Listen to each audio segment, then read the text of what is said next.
Do you struggle with confidence? Well, I understand.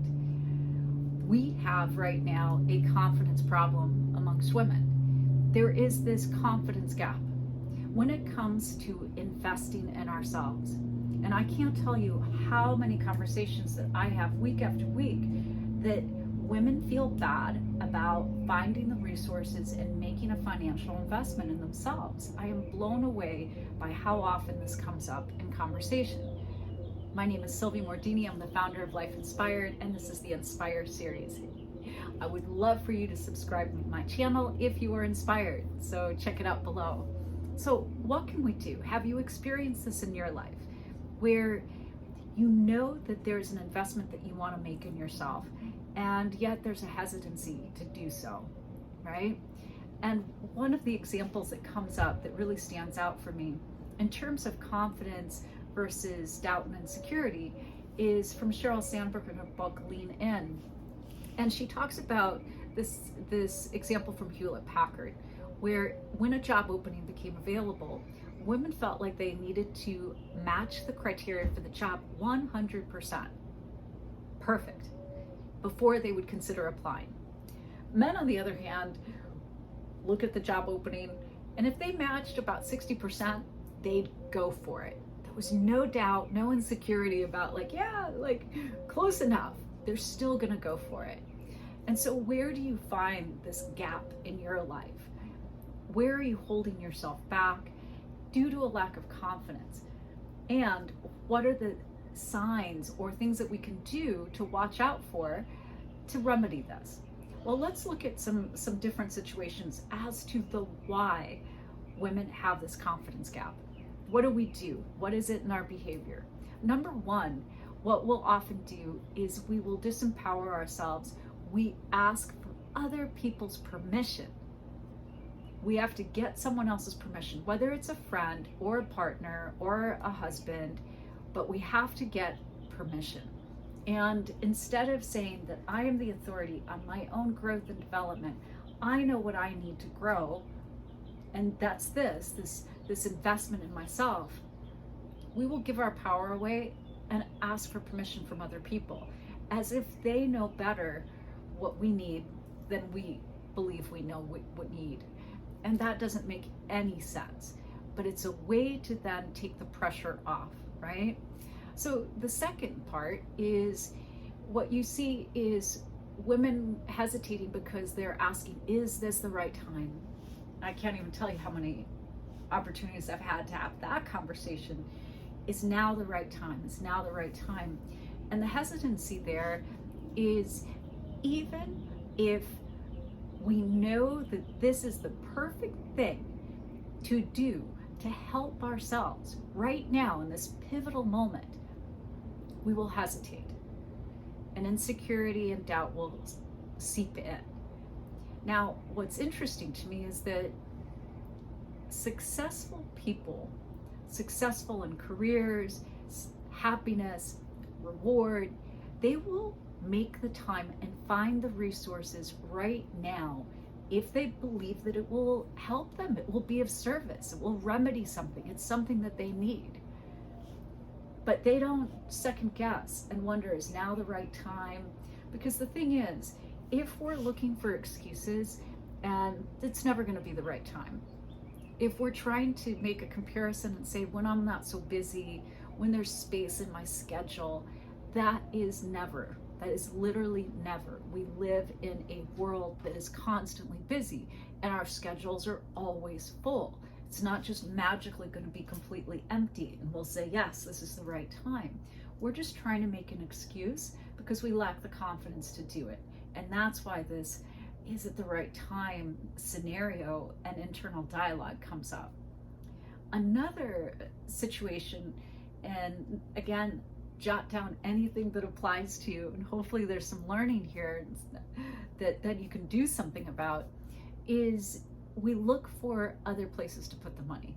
We second guess whether or not this investment should be in ourselves, or if we have a family, should it go towards someone else in the family? Should it go towards the family unit?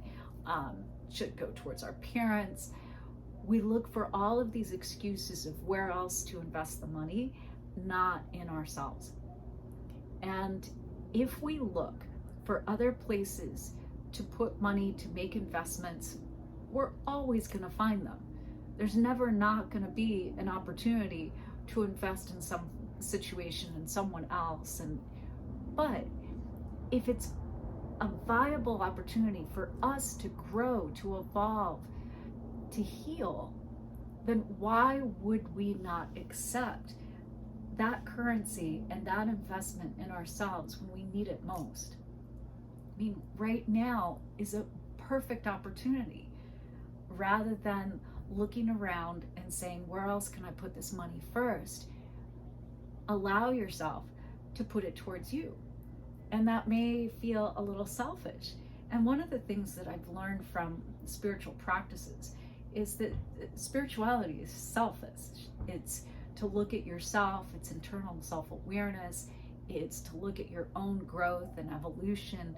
And if you're looking at Maslow's theory of self-actualization or ascension or transcendence, whatever words you use to describe, but it is all about you and your opportunities for growth and evolution in the here and now, not first everyone else.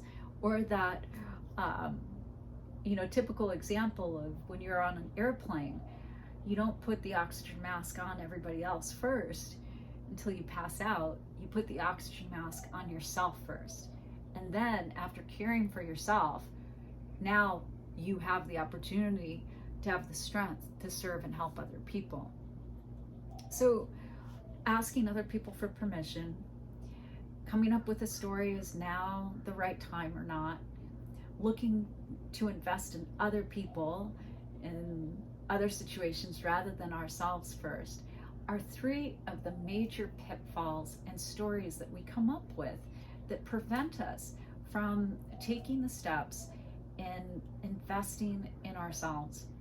So think about if there's any other scenarios that come up for you that cause you to lack confidence and prevent you from saying yes to that program that you've been looking at, to hiring a coach, to going to therapy, to taking a vacation, to joining a mastermind, going on a yoga retreat, whatever it may be, in whatever form.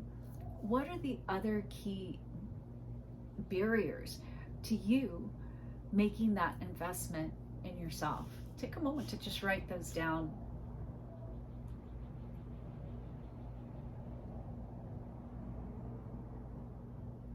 And then I have one more to add.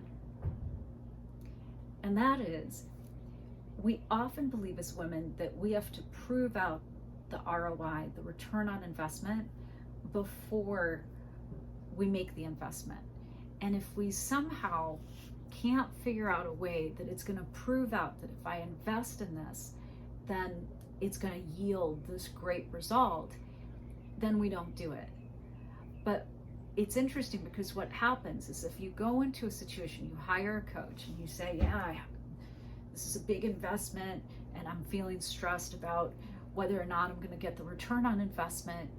When we lack confidence in the situation, in the coach or the program, then very often we don't make 100% investment of ourselves in working with this coach or in really putting ourselves forth into the program and going through the lessons, showing up for the cohort. And then at the end, we step back and we look, see, I knew I shouldn't have made that investment. There's no return. But the return wasn't because of the coach or the program or the cohort or the challenge to make time. It was because we didn't invest the time in ourselves. We didn't do the readings. We didn't participate. We didn't show up. And so think about anything you've signed up for that you're there, but you won't even turn on your camera. You won't even put a question in chat. You won't even ask a question of the facilitator. And then afterwards you're like, yeah, it should have been better. Well, did you bring 100% of yourself to that investment that you have made in yourself? Or did you self-sabotage? And very often I see women who self-sabotage, even after they get past the initial like, yes, and they finally like purchase that program, that coach, whatever it may be, then the sabotage sets in. And then that just makes it harder for the next time to invest in themselves. So looking at what you wrote down, can you see that these are just stories? Can you look at the through line and notice that what's in common with any of the barriers to investing in yourself, making the time and finding the financial resources, is a lack of confidence. It's just simply a lack of confidence in ourselves, to believe that we're worthy, to believe that we deserve this, to believe in ourselves. And so first and foremost is to do a little bit of work on your confidence, recognizing that there may be a lag there, right? And, you know, whenever somebody says to me when they're considering purchasing my coaching program, and they say like, I don't know if I have the money, and this is always women, it's never men. I say, is it that you don't have the money? Is that the story? Or can you say, I'm going to call in the resources I need to be able to do this for myself right now? Instead of just putting out there, I don't have the money, I don't have the money, I am recruiting and calling in or manifesting the resources that I require to make this investment.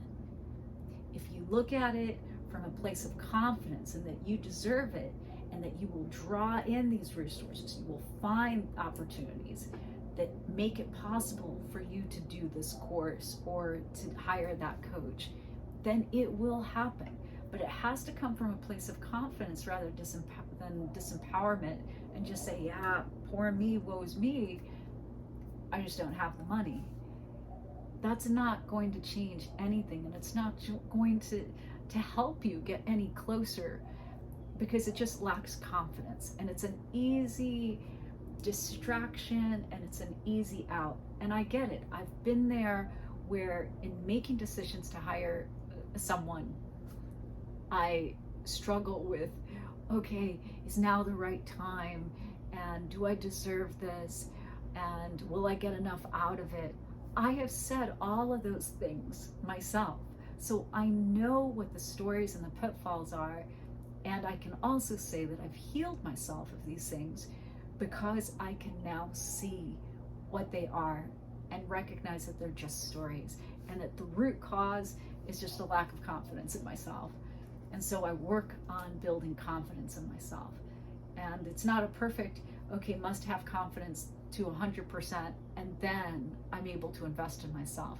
No, it's just to recognize and do the things that buoy your spirit and your confidence, and then take the steps to move forward into hiring that coach, finding the therapist, taking that online course, going on retreat, finding the mastermind, whatever it may be, because the investment in you, in your growth, is always going to be the most important investment that you can make.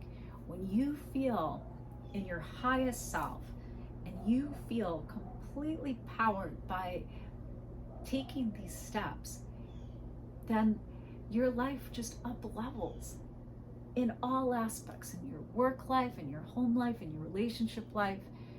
And the last thing that I want to leave you with is to really look at what your relationship is with money. If you give money all your power, you will never invest in yourself to the degree that you literally deserve it today. You will always hold back and hesitate and worry and not step forward completely, because you're giving your power away to money. Instead, just say this to yourself: money serves my highest good. Money serves my highest good. Money serves my highest good. Allow the money to work for you. Don't start giving your power away to the money. And that too will change everything.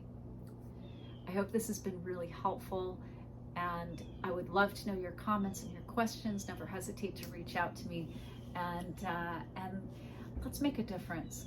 Let's close this confidence gap in women, starting today, starting with you. From my heart to your heart, to the heart of the universe, may you love yourself, love your day, and love your life.